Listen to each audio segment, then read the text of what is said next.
नमस्कार दोस्तों, हमारे YouTube चैनल में आपका स्वागत है। इस वीडियो में हम बात करेंगे एएसएम ईएसएम लिस्ट के बारे में। सर्किट लिमिट पे चर्चा करेंगे। आज एएसएम लिस्ट और ईएसएम में टोटल 13 कंपनियों पर कार्रवाई हुई है और 7 कंपनियों को राहत मिली है।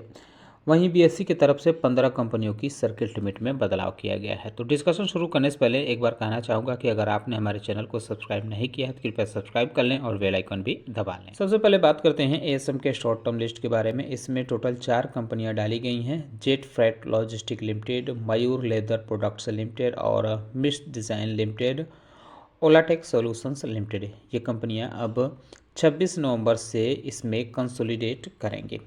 वहीं टोटल 6 कंपनियां ऐसी हैं जो एएसएम के शॉर्ट टर्म लिस्ट से बाहर की गई हैं। इनके नाम हैं आनंद राठी लिमिटेड और GB logistic commerce limited, Kanungo financiers limited और ladderup finance limited, Shreehari chemicals exports limited और southern magnesium and chemicals limited. ये कंपनियां अब एएसएम के शॉर्ट टर्म लिस्ट से 26 नवंबर से बाहर मानी जाएंगी। हालांकि इसमें से कुछ कंपनियां ऐसी हैं जो दूसरे फ्रेमवर्क में डाली गई हैं, जैसे जीबी लॉजिस्टिक कॉमर्स लिमिटेड। इसको दूसरे फ्रेमवर्क में डाला गया है। इसके नाम के आगे @ का सिंबल बना हुआ है। इसका मतलब ये है कि इसको एसएमई स्क्रिप्ट में शिफ्ट किया गया है।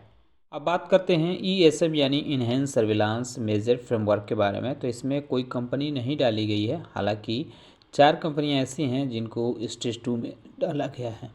इनके नाम आप देख सकते हैं: CHPL industry limited, MRC agrotech limited, Sab event and governance now media limited और स्वर्णिम ट्रेड उद्योग लिमिटेड। ये कंपनियां अब स्टेज 2 में डाल दी गई हैं ईएसएम फ्रेमवर्क में।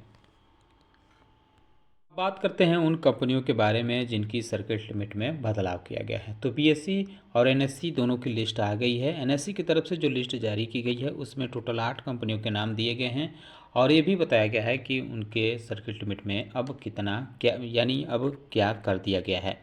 तो आप देख सकते हैं वेल व्यापार लिमिटेड की सर्किट लिमिट अब 10% से घटाकर 5% कर दी गई है और एस्टेक लाइफ साइंसेज लिमिटेड की 20 से 10 की कर दी गई है। इंटीग्रिटी इंफ्राबिल्ड डेवलपमेंट लिमिटेड की 20% से घटाकर 10% की गई है। ऑल कार्गो लॉजिस्टिक्स लिमिटेड की 5% से बढ़ाकर 20% कर दी गई है। सब event governance now media limited की 5% से घटाकर 2% कर दी गई है और श्रीजी ग्लोबल FMCG लिमिटेड की 5% से बढ़ाकर 20% कर दी गई है। हालांकि टाटा मोटर्स की भी सर्किट लिमिट बढ़ाई गई है 5% से बढ़ाकर 20%, लेकिन आईजीएल यानी इंद्रप्रस्था गैस लिमिटेड की सर्किट लिमिट अब 20% कर दी गई है। पहले इसमें कोई लिमिटेशन नहीं था। तो ये बहुत महत्वपूर्ण इन कंपनियों के लिए यह लिस्ट मानी जा सकती है। वहीं अगर हम बीएसई की तरफ से जो लिस्ट जारी की गई है सर्किट लिमिट वाली, उसके बारे में बात करें तो इसमें टोटल 15 कंपनियों के नाम दिए गए हैं। हालांकि कुछ कंपनियां ऐसी हैं जो हमें एनएसई की लिस्ट में भी देखने को मिली थी, जैसे ऑल कार्गो लॉजिस्टिक्स लिमिटेड की 20% कर दी गई है। इसमें दरअसल ये नहीं दिया जाता है कि कितना पहले था और अब कितना कर दिया गया है। इसमें सिर्फ यही रहता है बीएसई की लिस्ट में कि अभी कितना कर दिया गया है।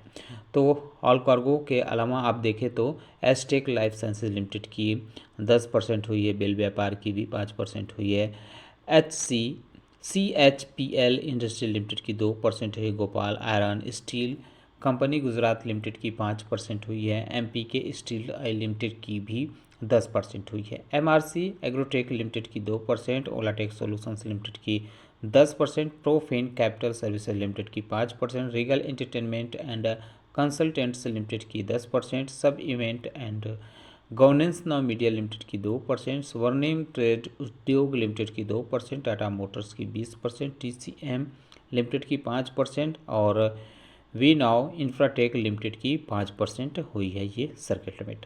तो सर्किट लिमिट में चाहे बीएसई की तरफ से या एनएससी की तरफ से जो भी बदलाव किया गया है, ये सारे के सारे 26 नवंबर से इफ़ेक्टिव माने जाएंगे। यानी जो नया सर्किट लिमिट है ये 26 नवंबर से हमें प्रभाव में देखने को मिलेगा। तो इन कंपनियों पे आप चाहें तो नज़र रख सकते हैं। वैसे उम्मीद करता हूं कि आपको हमारा वीडियो पसंद आया होगा। कैसा लगा बताना ना भूलें। साथ ही साथ हमारे चैनल को सब्सक्राइब कर लें, बेल आइकन दबा लें।